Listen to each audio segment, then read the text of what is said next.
멀리서 찾지 않아야 된다라는 거죠. 소확, 이게 보면 예전에 그 워라벨이라는 얘기도 있었고, 일과 그 다음에 삶의 밸런스를 맞춰야 된다. 일에만 몰두하지 말고. 그래서 젊은 친구들, 20대, 30대들은 조금 연봉이 낮춰지더라도 퇴근 시간이 좀 주는 게, 퇴근 시간이 빠른 게 좋다. 뭐 이런 것들 얘기 많이 나오잖아요. 소확행 같은 경우는 이거는 뭐 문제다 아니다 막 이런 얘기가 나오지만, 뭐 그런 대표적인 것들이 돈은 많지 않지만, 연봉이 많지는 않지만, 나는 그래도 하루에 뭐 내가 좋아하는 커피를 10,000원을 주더라도 그것을 마시면서 행복하다. 뭐 이런 것들, 작은 소소한 그런 확실한 행복을 추구하는 그런 삶이 좋더라. 뭐 이건 뭐 소비를 부추기는 게 아니냐 막 이렇게 얘기도 나오기는 하지만, 보면 이게 소득과 지출을 보세요. 소득이라는 것들은 한계가 있어요. 우리나라가 부자, 이게 한 2021년 데이터하고 2022년 데이터인데, 실제로 보면 조금 다른데, 자산이 가치가 떨어져 있죠. 2022년부터 부동산도 떨어져 있고, 뭐 주식 같은 경우 떨어져 있는 경우도 있고 막. 그런데 이건 다 어떤 것을 가지고 있느냐에 달라져요. 그런데 기본적으로 2021년, 2022년 기준으로 했을 때 우리나라의 10% 부자, 순자산이에요. 순수 내 자산이 얼마나 돼, 이런 것들 가지고 부자 순위를 매긴 거예요. 우리나라 같은 경우는 늘 얘기했지만 10%가 얼마라고요? 10% 안에 그 경계가 순자산 10억이에요. 10억. 우리나라 돈으로. 이거는 조금 올라갔다가 내려가는 경우, 내가 어떤 자산을 가지고 있느냐에 따라서 자산의 가격이 올라가면 올라갈 수도 있겠죠. 그래서 순자산 개념으로 우리나라 부자는 10%가 10억이더라. 뭐 이렇게 생각해요. 그러면 5%는 대개 13억에서 14억 정도 할 거예요. 그러면 1%는 얼마일 것 같아요? 1%는 대개 순자산 30억 정도 해당돼요. 순자산 30억. 1%가. 그리고 또 하나는 0.1%는 순자산 한 80억이 안 돼요. 좀 잘 보면 연봉 빼고 자산 보면, 지금 서울에 있는 일반적인 분양가 아파트가 평균 분양가가 이제 지금 분양가는 한 13억 정도 돼요. 그러니까 서울의 아파트들은 이제 13억 정도 되더라. 그럼 평당으로 따지면 한 3,800에서 4,000 정도 되는 그런 수준인 거죠. 그 정도면은 빚 없이 내가 서울에 있는 아파트다 그러면 어디예요? 10% 안쪽에 든다라는 거예요. 상당히 안쪽에 들어가 있죠. 그럼 우리는 그러면 10%, 5%, 1%, 0.1% 들어가야지만 행복하냐라고 생각하면, 이거는 우리가 가지고 있는 순자산의 개념, 기본 개념이잖아요.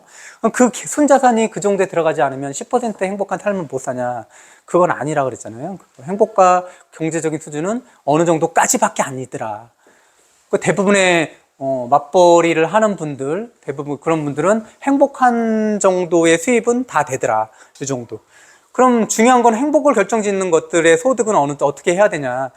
소득을 높이는 것이 방법이 아니라는 거죠. 우리 집의 소득과 맞는 지출을 밸런스를 맞추는 게 되게 중요한 거잖아요. 그러니까 지출을 마구마구 줄여가지고 너무 허리띠를 졸라매가서 다 불행해. 우리 핸드폰 있으면 안 돼. 다 없애. 그리고 우리 차도 안 될 것 같아. 우리 차 다 없애.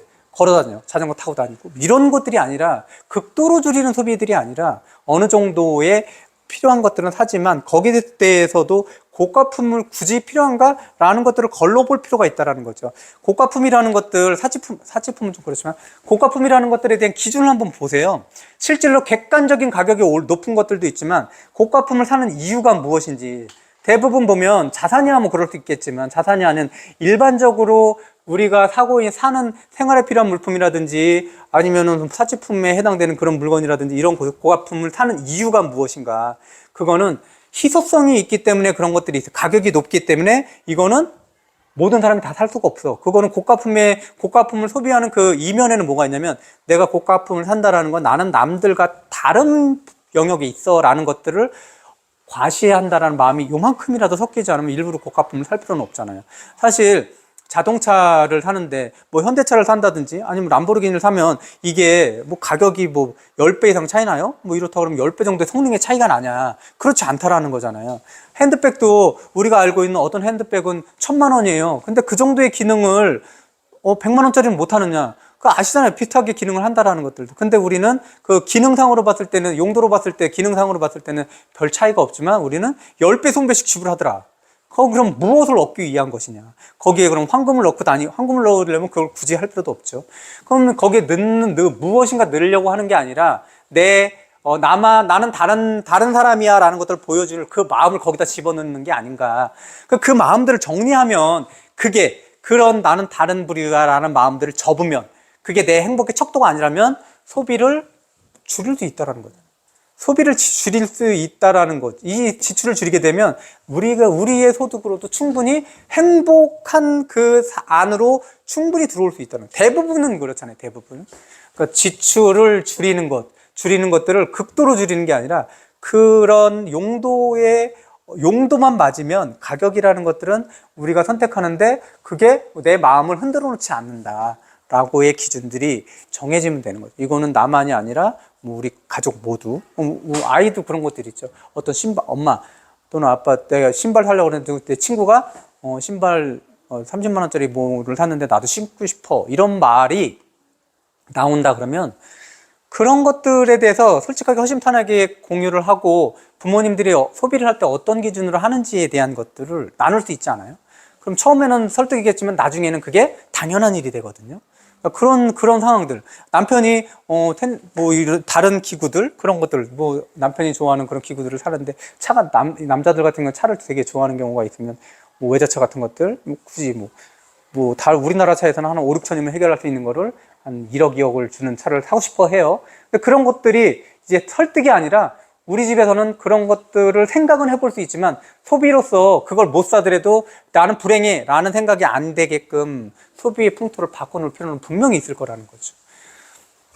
예전에 유재석 씨가 몇 년 전에 얘기 늘 했던 건 예전에는 유재석 씨도 명품 시계도 차고 막 이런 거 했대요. 근데 어느 순간에 그게 아무것도 아니라는 생각이 들 때라는 거죠. 지나가던 시계를 찾든. 그러니까 본인이 명품이라고 생각하는지 모르겠지만 어느 순간에는 그 물건을 통해 가지고 내가 명품이 되는 경우는 없어진다라는 거죠. 어느 단계를 지나면.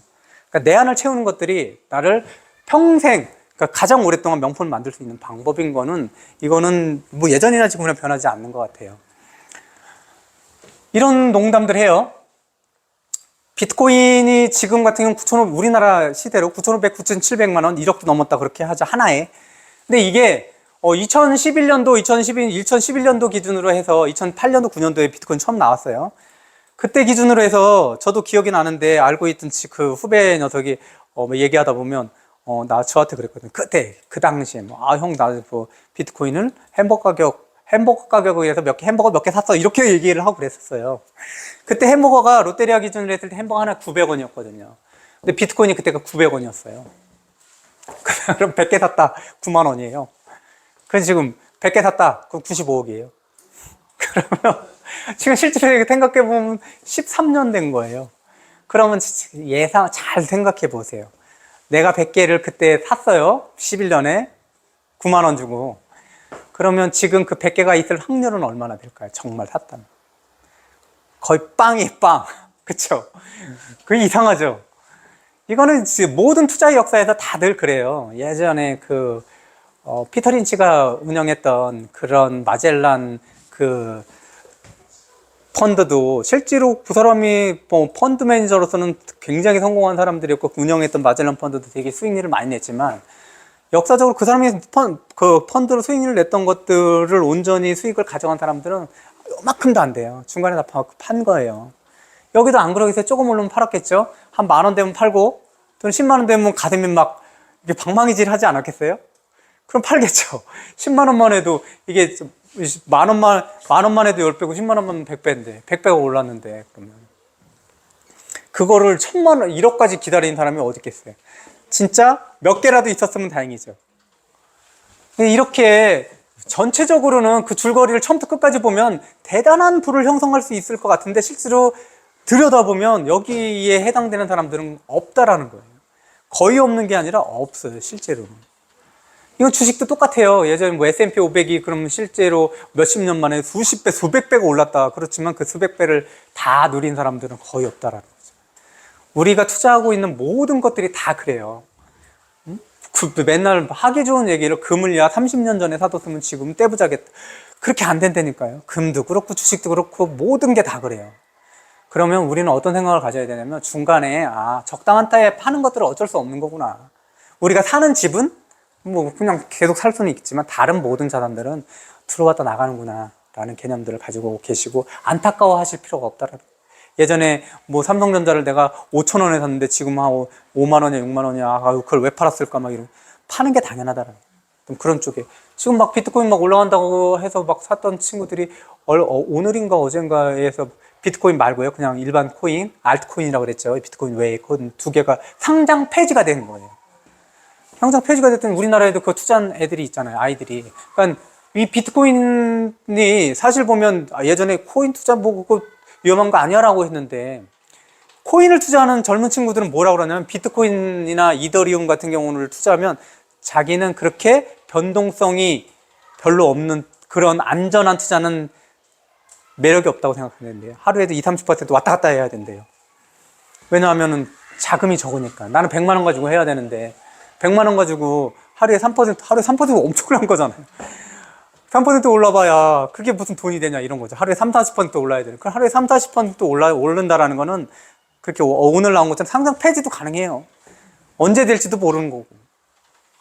근데 이렇게 많이 오르고 많이 떨어지는 것들은 위험 부담이 되게 높다라는 것들을 아이들은 생각을 안 한다라는 거죠.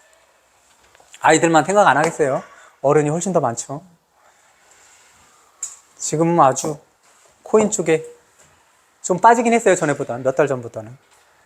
이 돈의 원심력과 구심력이 있는데 돈이 늘어나면 늘수록 그쪽에 이게 끌어당기는 힘들이 너무 세요.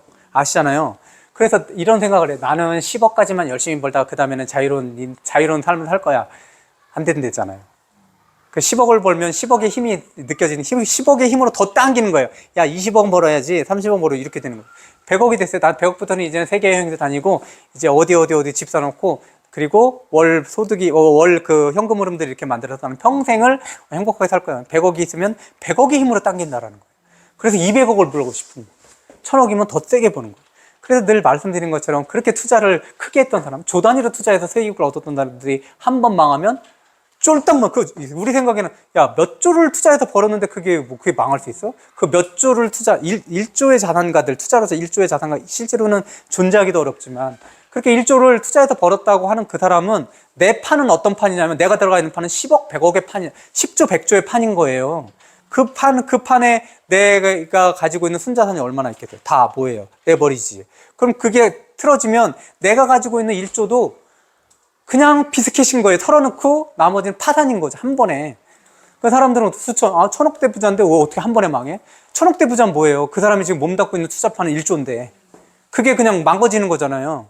왜 1조에는 그 뭐가 들어가? 다 레버리지가 들어가 있는 거잖아요. 거기에 순간 삐끗하면 어떻게 돼? 그러니까 그런 것들, 그러니까 이 돈이라는 것들은 그런 구심력이 워낙 강해요. 많으면 많을수록 강해진다라는 거죠. 그럼 우리는 마음을 어떻게 추스리려야 되냐? 돈의 액수로 그것들을 정해놓으면 안 된다라는 거죠. 내용으로 정해놓으면 우리 삶의 형태로 정해놔야 돼요. 우리 삶의 형태. 그리고 돈의 액수는 상관없는 거죠. 돈이 많든 적든 간에 우리는 한 달에 한 번 어디를 가서 아이들과 또는 부부와 함께 무슨 어디를 가서 놀 거야. 또는 어디를 가서 뭐 할 거야. 또는 봉사활동을 뭘 할 거야. 이게 돈과 관계없이 계획이, 스케줄이 짜져야 된다라는 거죠. 이런 게 제일 위험해요. 나는 10억 되면 뭐 할 거야. 100억 되면 뭐 할 거야. 이거는 나오기 힘들더라. 돈은 엄청난 원심력과 또는 그 원심력을 버티려고 해서 튕겨나가면 완전히 우주 바깥으로 튕겨져 나가더라. 원심력과 구심력이 너무 센 게 돈이 더라는 거죠. 그 돈의 액수를 가지고 나의 목표를 정하지 않았으면 좋겠다라는 거죠. 그 목표를 정하는 그 순간 우리는 돈의 원심력 또는 원심력에 빨려들어서 타죽거나 구심력에서 튕겨져 나가서 우주 바깥으로 나가는 경우가 굉장히 많다는 거죠. 액수로 정하지 마시라는 거죠. 그리고 언제나 행복은 돈에 있지 않고 안에 있다라는 거예요. 안에. 소득이 아니라 지출에서 행복을 찾으셔야 돼요. 지출의 기준들을 정하시는 게 필요하다는 거죠. 늘 우리가 봤을 때 부러운 사람들이 있죠. 자산들은 이렇게 툭툭 튀어나오는 자산들이 있어요. 금값도 떨어질 때는 아무 얘기 안 하죠. 올라오니까 막 얘기하잖아요. 40만 원은 연일 나오던 그러면 옛날 생각해도 예전에 나 이 아이 돌반지부터 해가지고 10돈 넘게 있었는데 다 팔았네? 이런 얘 생각만 하는데 떨어질 때도 한참 10몇 년 동안 떨어져 있는 경우도 있었는데 그런 때는 얘기 안 하잖아요. 그러니까 지금 우리는 보고 싶을 때만 그게 보여서 그것들을 나 예전과 자꾸 비교해서 나를 굉장히 못 살게 구는 그런 역할을 한다라는 거지. 비트코인 내가 가지고 있지 않으면 그것에 대해서 생각도 하지 않으셔도 되고 뭐 후회할 필요도 없고 내가 예전에 10개 가졌는데 지금 하나도 없어? 상관하지 마시고 모든 사람이 다 그렇다라는 것.